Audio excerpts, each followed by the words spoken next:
Redditors who went to school with a kid that later became a serial murderer. Were they creepy even back then, or were you surprised when you heard the news? I went to high school with a kid who was pulled over for drunk driving and underage drinking. The police officer told him to get home and let him off with a warning. He went home and grabbed a .30-06 hunting rifle and walked into the police station. The officer who let him off earlier walked out and was shot by the kid. The officer passed away on the flight to the hospital. The kid was 16 to 17 when he shot the officer and is still in prison 20 years later. The son of the officer who was shot lived a couple blocks away from me. Such a sad ordeal for both families. I went to school with a girl whose dad turned out to be a murderer. Not serial, so IDK if it counts. But he started dating one of his daughter's friends the day she turned 18, married her, caught her cheating, killed them both, then killed himself. There were signs. He was always a possessive creepy pervert. I went to school with someone who murdered his wife. He was a class clown type. Would do anything to get people to laugh. We'd like him. He'd smoke and drink around our group, but I don't think he did outside of it. He was a follower, not a leader. His personality was malleable. I was shocked when they got together in high school. She was a real go-getter, 5-year plan, Disney-loving person, sweet and strong.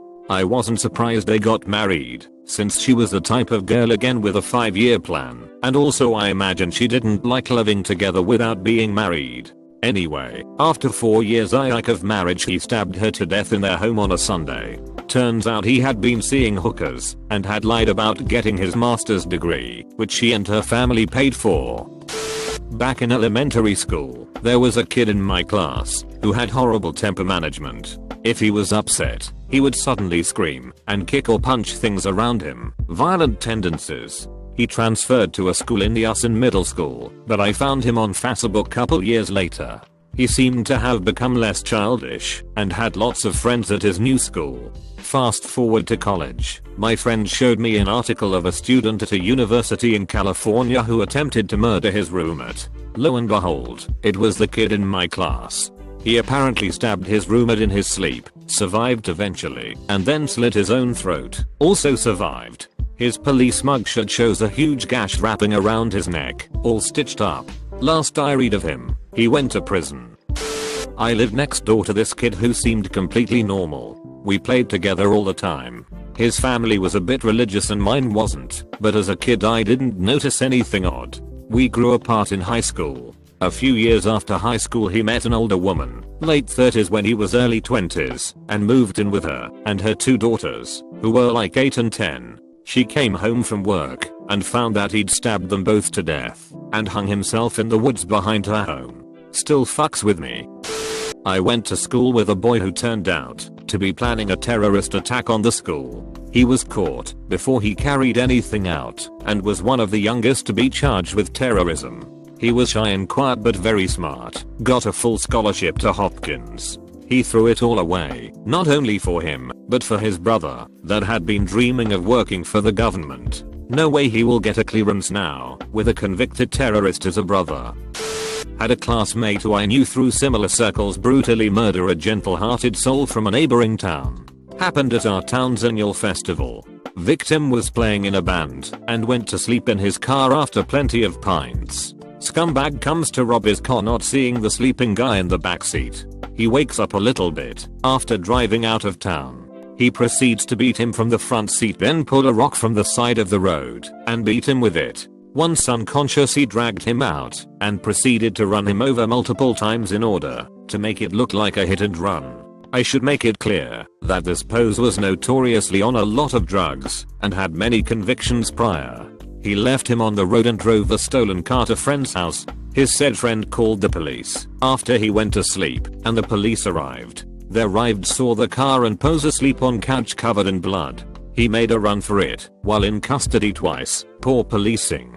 First, as he left friend's house he darted from the marper field. Second, while in police station asked for a smoke/fresh air after confession. Darted again and got about 400 meters down cross streets in a small town. He got life, but I wouldn't be surprised that he'll get out in 15 to 17 if he keeps his nose clean. But here's to wishing it's broken daily. I went to school with Susan Smith, who drowned her 3 kids in South Carolina. She was always normal, didn't seem like the type to do something like that.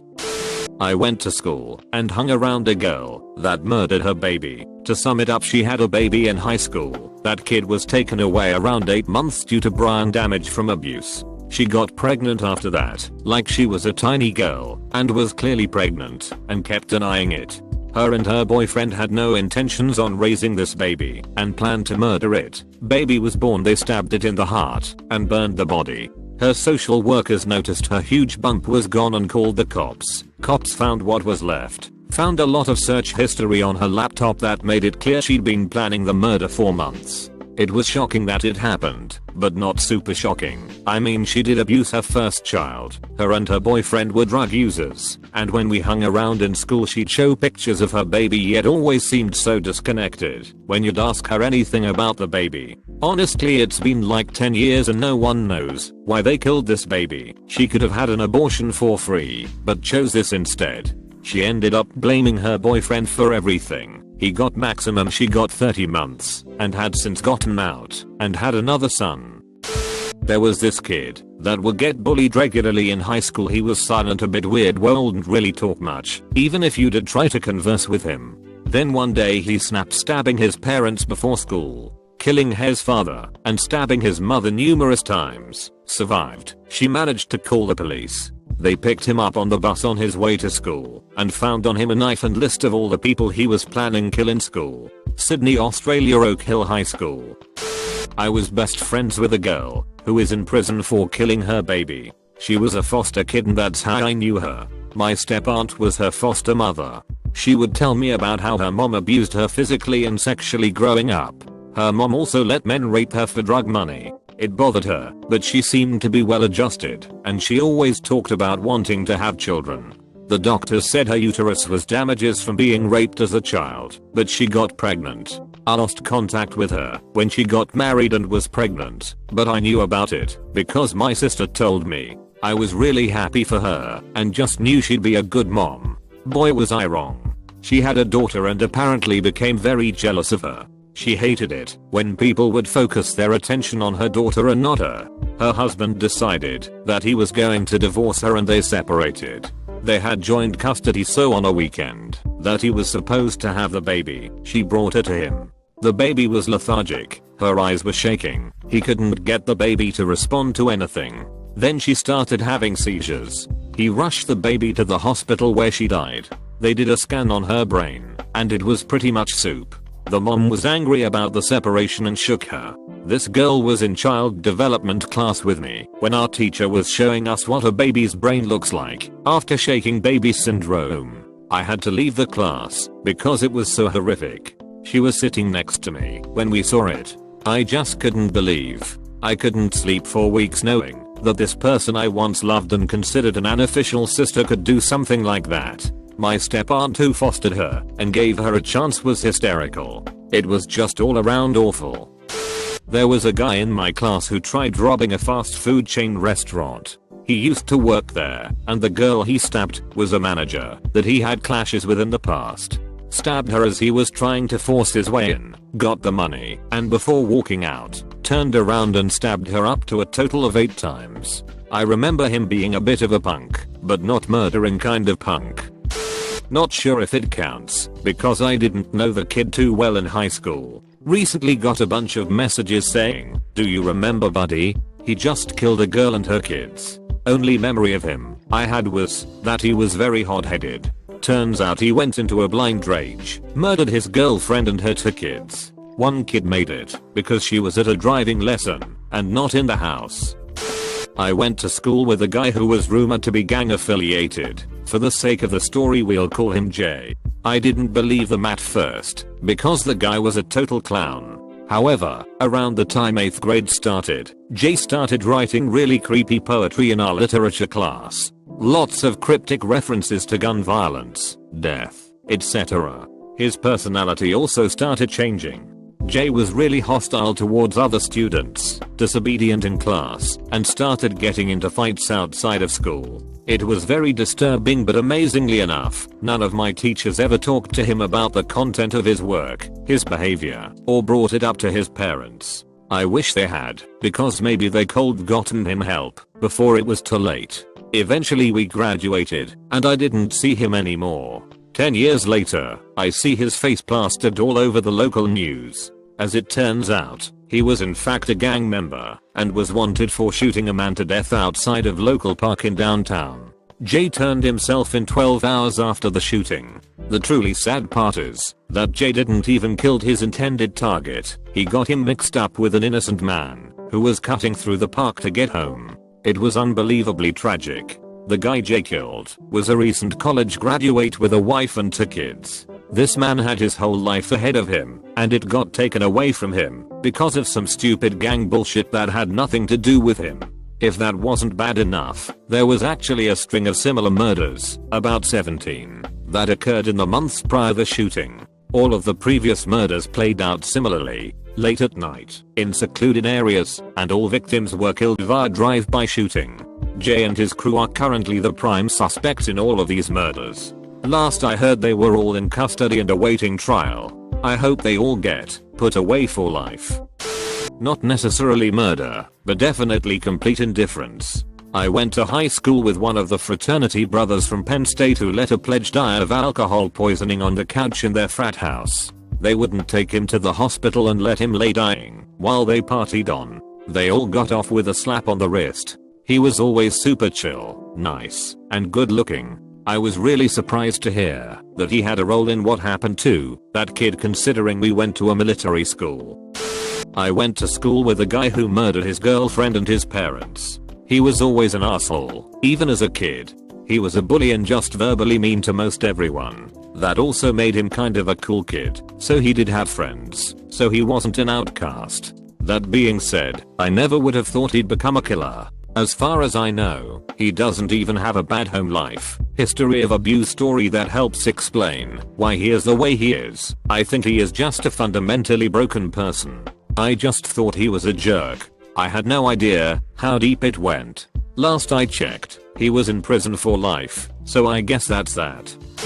Turns out one of my friends, chilled consistently from middle school into young adulthood, ended up killing at least one person after taking them home from a bar. He was at my wedding, but we fell out of touch a few years before this stuff happened. It was a goddamn shock. BC, I had no sense of him being a bad dude at all. OHH. Good times. Went to school with a kid who was always an asshole to me. Giant asshole, like as in my worst enemy ever in my life, that I hated with a passion. Asshole. The kid bullied me for years. One time he even randomly punched me in the face during a game of basketball in middle school. Stole things from people, lied about everything, etc. My freshman year of high school rolls around, and in pet, this kid jokingly pulls a knife on me and talks about cutting my balls off. I figured, hey, I'm gonna go tell on him, because he'll probably get written up and get a few detentions. Welp, no, he gets kicked out of the school. For 2 years, anytime anyone runs into him, they make sure to let me know that he said that if he ever sees me again, he's going to actually kill me. Welp, after many lost sleep nights in those 2 years, the death threats stop making their way to me, and he kinda just disappears. My senior year of high school, I run into this kid. This kid has put on some serious mass and I walk past him like I didn't know him.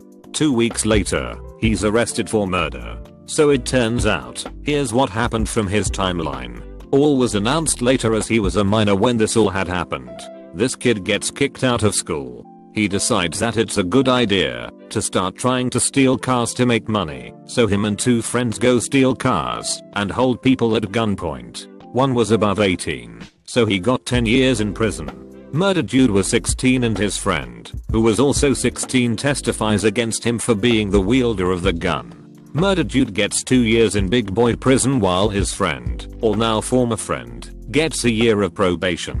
While this kid is in prison, he tells everyone that he is going to murder his former friend.